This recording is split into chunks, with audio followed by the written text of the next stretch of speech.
நாட்டிலுள்ள தமிழ் பள்ளிகளுக்கு இவ்வாண்டு 19.09 மில்லியன் ரிங்கிட்டை கல்வி அமைச்சு ஒதுக்கியுள்ளது. கடந்த 2024ஆம் ஆண்டு ஒதுக்கப்பட்ட தொகையை விட இவ்வாண்டு கூடுதலாய் வழங்கப்பட்டுள்ளது என கல்வி துணை அமைச்சர் ஓங் காவோ கூறினார். கடந்த ஆண்டு நாடு முழுதும் உள்ள பள்ளிகளுக்கு 18.15 மில்லியன் ரிங்கிட் ஒதுக்கப்பட்டது. பேரா மாநிலத்திற்கு மட்டும் இவ்வாண்டு 4.43 மில்லியன் ரிங்கிட் வழங்கப்பட்டது என்றும், கடந்த ஆண்டு தரப்பட்ட 4.13 மில்லியன் ரிங்கிட்டை காட்டிலும் அது அதிகம் என்றார். தேவையான பராமரிப்பு, மேம்பாட்டு பணிகளுக்காக பள்ளிகள் அதனை பயன்படுத்திக் கொள்ளலாம் என்றும் வாங் கூறினார்.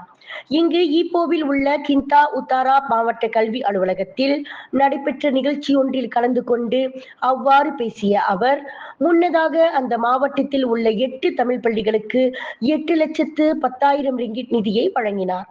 பள்ளிகளின் உள்கட்டமைப்பை பாதுகாப்பு வசதிகளுடன் மெருகேற்ற வேண்டும் என்பதில் அரசாங்கம் கொண்டுள்ள கடப்பாட்டை கூடுதல் நிதி ஒதுக்கீடு பிரதிபலிப்பதாக ஓங் குறிப்பிட்டார். இந்நிலையில் குறைவான மாணவர்களை கொண்ட பள்ளிகளை மூட வேண்டிய தேவையில்லை என்றும் அவர் சொன்னார். கல்வி தேவைகளை தொடர்ந்து நிறைவேற்றி வருவதால் அந்த பள்ளிகள் சமூகங்களுக்கு முக்கியத்துவம் வாய்ந்தவையாக திகழ்கின்றன என்றார் அவர்.